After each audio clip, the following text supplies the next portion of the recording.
Pode-se conseguir muito mais com boas palavras e um revólver que com boas palavras somente.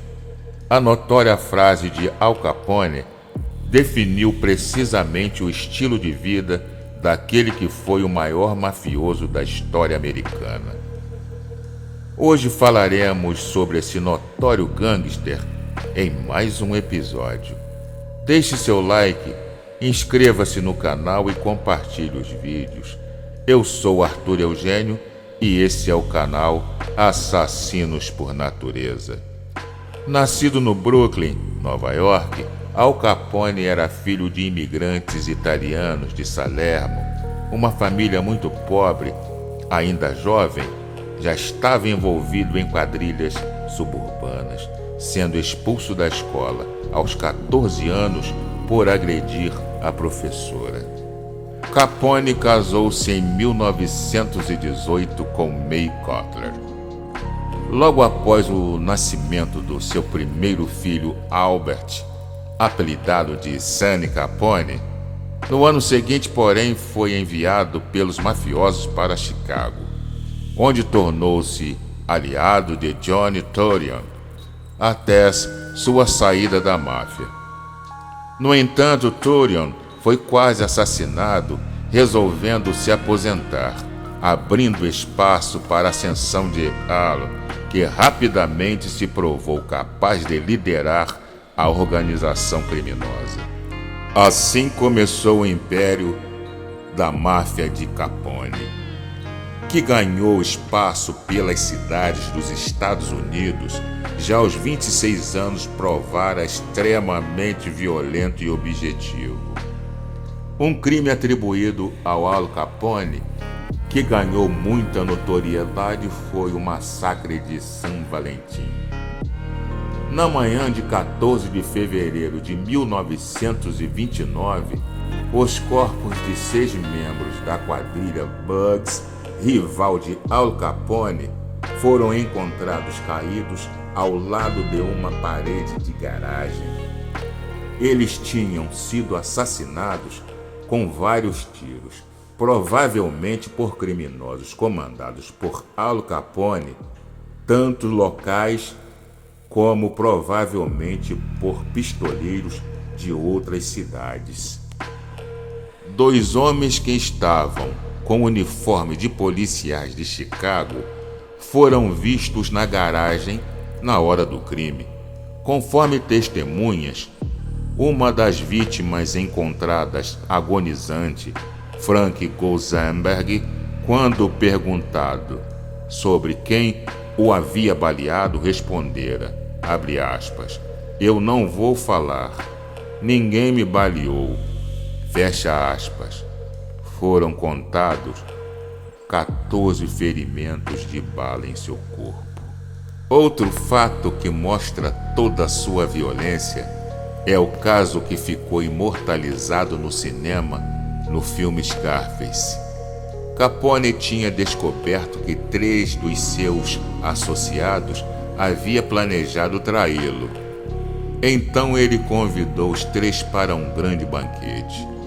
Após os 3 homens terem comido cordialmente, o guarda-costa de Capone rapidamente amarrou as cadeiras.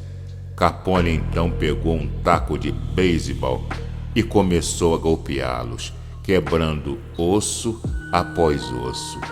Quando Capone acabou de agredi-los, os homens foram baleados na cabeça e seus corpos jogados fora da cidade. Mas Capone não era conhecido por ser um criminoso violento.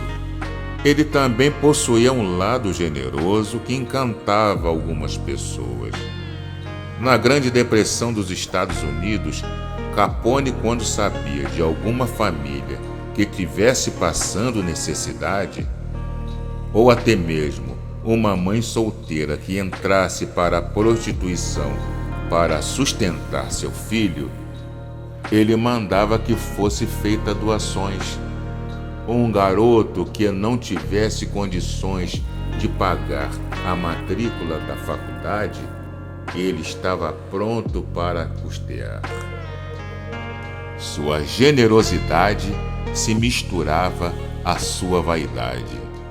Ele podia ser visto em restaurantes caros, com seus ternos coloridos feitos sobre medida, com seu chapéu fedora esbanjando gorjetas de até $100, coisas que para a época era considerado uma boa quantia.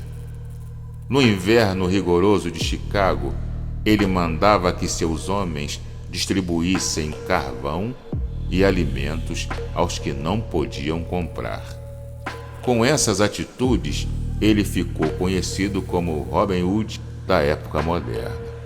Como citamos a Depressão, essa foi a época de ouro de Capone. Instituída a lei seca, ele se aproveitava da situação para fazer contrabando de bebidas, aumentando seus lucros e as suas atividades ilegais, já que também cometiam extorsões aos comerciantes em troca de proteção. Muito de seu reinado se deve à corrupção e atentados aos que se opunham contra ele. Mas isso iria se desmoronar como um castelo de cartas quando o presidente dos Estados Unidos ficasse sabendo da existência de Capone. O massacre de São Valentim acabou por chamar a atenção dos federais americanos e, por sua vez, do presidente Herbert Hoover. Ele pessoalmente pediu a prisão de Capone, assim sendo criada uma força-tarefa comandada por Eliot Ness para que pudessem prendê-lo. Uma parte do plano consistia em coletar evidências que Capone estava burlando a lei seca fazendo contrabando de bebidas. O agente do Tesouro Eliot Ness e seu grupo de intocáveis ficariam a cargo de executar essa parte do plano, que também consistia em fechar cervejarias e bares clandestinos, além de confiscar tudo o que fosse encontrado, ferindo gravemente Capone no seu orgulho e em seus negócios. A segunda parte do plano era encontrar evidências que Capone não pagava imposto sobre sua renda bruta. Capone tinha sido cuidadoso ao longo dos anos, colocando seus negócios em nomes de laranjas, mas a descoberta de um caderno incriminador e testemunhas que aceitaram depor contra ele foi o fator decisivo para levá-lo a julgamento. Em 6 de outubro de 1931, Capone foi levado a julgamento e teve 22 acusações de evasão fiscal e 5.000 violações da Lei Voltaire, a principal lei proibição. O primeiro julgamento focado apenas nas acusações de evasão fiscal. Em 17 de outubro foi considerado culpado de apenas 5 das 22 acusações de evasão fiscal. O juiz, não querendo que Capone pudesse sair facilmente, o condenou a 11 anos de prisão, $50.000 em multas e custas judiciais, totalizando $30.000. Capone ficou completamente chocado. Ele tinha pensado que pudesse subornar o júri e fugir com essas acusações, como ele tinha feito em dezenas de vezes. Ele não tinha ideia que era para ser o fim do seu reinado como um chefe do crime. Ele tinha apenas 32 anos. Quando a maioria dos gangsters de alto escalão eram presos, eles geralmente subornavam os guardas e o diretor da prisão, a fim de tornar sua estadia atrás das grades mais amena. Capone não deu a mesma sorte. O governo queria fazer dele um exemplo. Depois que seu recurso foi negado, Capone foi levado para uma penitenciária de Atlanta, na Geórgia, em 4 de maio de 1932. Quando surgiu rumores que Capone tinha recebido tratamento especial lá, Ele foi escolhido para ser um dos primeiros detentos na nova prisão de segurança máxima em São Francisco. Quando Capone chegou a Alcatraz em agosto de 1934, ele se tornou o prisioneiro número 85. Não houve subornos e acomodidades em Alcatraz. Capone estava em uma nova prisão com os mais violentos criminosos dos Estados Unidos. Capone estava naquela prisão infernal, em companhia dos mais violentos e brutais criminosos, muitos dos quais queriam desafiar o gangster mais sanguinário de Chicago.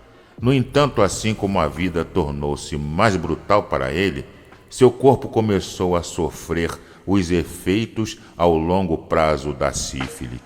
Ao longo dos próximos anos, Capone começou a ficar cada vez mais desorientado. Fortes convulsões, fala arrastada, sua mente logo se deteriorou. Capone tinha sífilis terciária, que não tem cura. No entanto, a esposa May o levou a inúmeros médicos.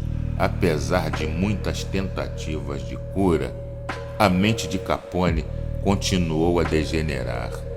Capone passou seus últimos anos restantes na tranquilidade em sua propriedade em Miami, Flórida, enquanto sua saúde lentamente piorou. Em 19 de janeiro de 1947, Capone sofreu um acidente vascular cerebral. Depois de desenvolver pneumonia, Capone morreu em 25 de janeiro de 1947 de parada cardíaca aos 48 anos.